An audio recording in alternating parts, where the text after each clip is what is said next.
तर आजच्या व्हिडिओमध्ये मी तुम्हाला महिन्याभराचा जो किराणाचा सामान आहे तो मी कशा प्रकारे साठवते, कुठल्या टिप्स यूज करते जेणेकरून अगदी व्यवस्थितपणे सगळ्या गोष्टी या छोट्याशा जागेमध्ये किंवा छोट्याशा ट्रेमध्ये असेल किंवा कबर्डमध्ये असेल अगदी व्यवस्थितपणे ऑर्गनाइज करू शकते। तर त्यासाठी सर्वात पहिले मी सगळ्या वस्तू या सेग्रिगेट करून ठेवल्या आहेत। ही जी बास्केट आहे या बास्केटमध्ये मग मी सगळे जे लिक्विड असेल, साबण असेल, घासणी असेल ते सगळे ठेवत असते आणि ही जी बास्केट आहे ही गॅस ओट्याच्या खाली ठेवते म्हणजे जेव्हा ज्याची गरज पडेल तर लवकर मला त्या वस्तू घेता येतील।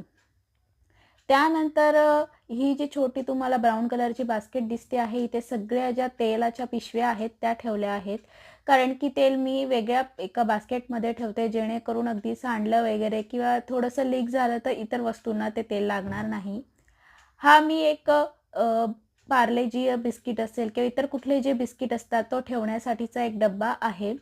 अगदी हँडी असा मी ठेवत असते आणि ज्या अशा गोष्टी आहेत किराणा मालाच्या ज्या अगदी एक्स्ट्राच्या आहेत, कारण की अगोदर आपण बरण्यांमध्ये काढून ठेवलेल्या असतात, त्या एक्स्ट्राच्या मागवलेल्या ज्या आहेत त्या एका मोठ्या स्टीलच्या डब्यात ठेवल्या आहेत आणि त्यानंतरचा जो सगळा जो किराणा माल आहे, ज्या गोष्टी मला नेहमी लागतात त्या मी या काचेच्या बरण्यांमध्ये आता भरून घेणार आहे। अगदी वेगवेगळ्या आकाराच्या काचेच्या बरण्या आहेत, मग अगदी चौकोनी आकाराच्या यासाठी मी यूज करते जेणेकरून अगदी ज्या बरण्या आहेत त्या कुठल्याही कपाटामध्ये व्यवस्थितपणे ठेवता येतात, स्टॅकेबल असतात। वेगवेगळ्या आकाराच्या बरण्यांचा मी इथे वापर केलेला आहे, जेणेकरून असं म्हणतात की स्टीलच्या किंवा काचेच्या बरण्यांमध्ये जर आपण मसाले वगैरे ठेवले जनरली काचेच्या बरण्यांमध्ये तर त्यांचा जो स्वाद आहे, टेस्ट आहे ती तशीच राहते, खराब होत नाही। त्यामुळे मग मी जनरली आता काचेच्याच बरण्यांचा वापर करते।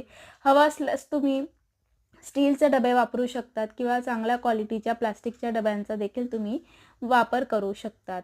मग अगदी जिरं मोहरी असेल किंवा बदाम काजू वगैरे असेल ह्या सगळ्या गोष्टी मी ज्या लागतात त्या सगळ्या बरण्यांमध्ये भरून ठेवल्या आहेत। आणि आता शेवटची स्टेप म्हणजे ऑर्गनायझेशन। ज्या ठिकाणी जी बरणी ठेवायची आहे त्या ठिकाणी मी सगळ्या बरण्या ऑर्गनाइज करून घेणार आहे। कपाटात सुद्धा मी वेगवेगळ्या प्रकारचे सेग्रिगेशन केले आहे। हाच मला सगळा स्पाइस सेक्शन दिसतो आहे, म्हणजे सगळे मसाल्यांचे प्रकार मी इथे ठेवत असते। किंवा आता जो तुम्हाला दिसतो आहे हा सगळा डाळी आणि चहा यांच्या भरण्या ठेवण्यासाठी हा एक सेक्शन ठेवला आहे। राऊंड आकारापेक्षा चौकोनी आकाराच्या बरण्यांचा जर वापर केला तर व्यवस्थितपणे पूर्ण जागेचा वापर होतो, त्यामुळे मी अशा आकाराच्या बरण्या नेहमी वापरत असते।